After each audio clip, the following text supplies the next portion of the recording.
Electric buses are getting a lot of attention since the advent of the EPA's Clean School Bus program, but propane, biodiesel, and to a lesser extent compressed natural gas also are viable alternatives for school districts hoping to go greener with their fleets. But what's involved in making that switch when it comes to infrastructure?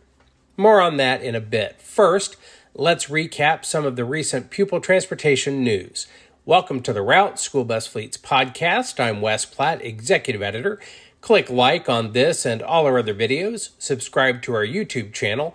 Connect with us on Facebook, on the site formerly known as Twitter, and on LinkedIn. You'll find our social media links in the details of this video. Okay, let's get rolling. Our first stop is Hutchinson, Kansas, headquarters of Collins Bus, a company that's just slightly younger than I am, founded in 1967. Rev Group announced this week that it sold the Type A school bus manufacturer to Forest River Bus as part of a strategy that takes Rev Group out of both the school bus and transit bus markets. Said Forest River Bus President David Wright in a news release, "We are thrilled to welcome Collins Bus into the Forest River family. This purchase combines the strengths and heritage of two industry leaders. Collins Bus has a remarkable history, unwavering commitment to quality, and a team of dedicated employees. We value their legacy and look forward to building on their success." He described the employees at Collins Bus as a vital asset. We'll provide more information about the acquisition very soon on schoolbusfleet.com. Our second stop is Washington, D.C. and the offices of the U.S. Environmental Protection Agency, which surprised us with the announcement that they're giving clean school bus rebate applicants until Valentine's Day to turn in their paperwork. I asked the EPA what motivated the change deadline because I'm a little worried that slowdowns in infrastructure construction might be dampening short-term enthusiasm for applicants. I got a polite note indicating that they won't comment about the rebate response until after rebates are awarded. Now, I'm not the only one worried about these infrastructure situations.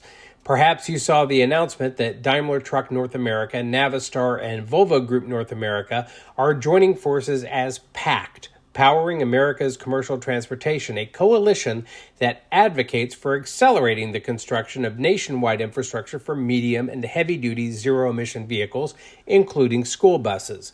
The coalition is open to all who have an interest in speeding up deployment of zero-emission infrastructure. Are you applying for an EPA rebate?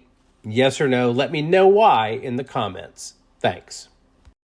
Next, it's time again for School Bus Fleet's annual maintenance survey. You'll find a link in the details of this video.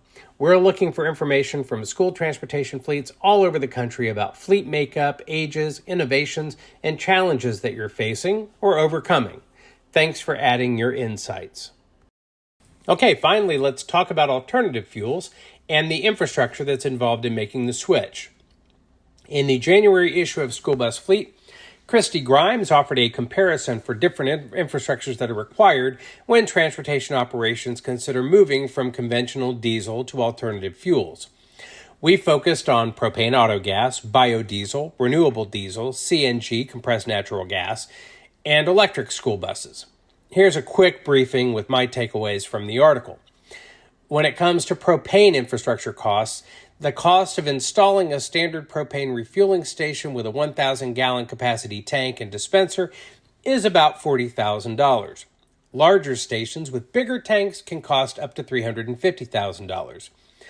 Propane retailers may cover the installation cost in return for a fuel contract lasting 3 or more years. Transportation providers should budget at least $10,000 for site preparation, including electrical work and crash protection bollards. When we're looking at fueling stations for propane, the recommendation is to have fewer than 25 buses per hose at a fueling station. Fueling stations with dual hoses can accommodate a fleet of 50 buses, allowing multiple buses to fuel simultaneously. Now, on the biodiesel front, transitioning from diesel to biodiesel doesn't require any engine modifications. Cost per gallon of biodiesel can vary, but they can range from several cents cheaper to around 30 cents more than conventional diesel.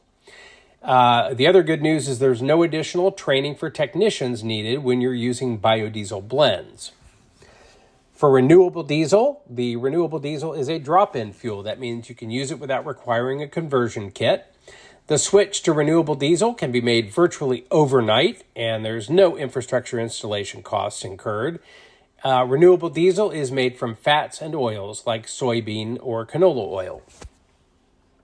For compressed natural gas, transitioning from conventional diesel to CNG, you have to have a conversion kit. The total cost of developing a CNG fueling station depends on factors like fuel demand, site conditions, equipment installation complexity, permitting processes, and utility availability.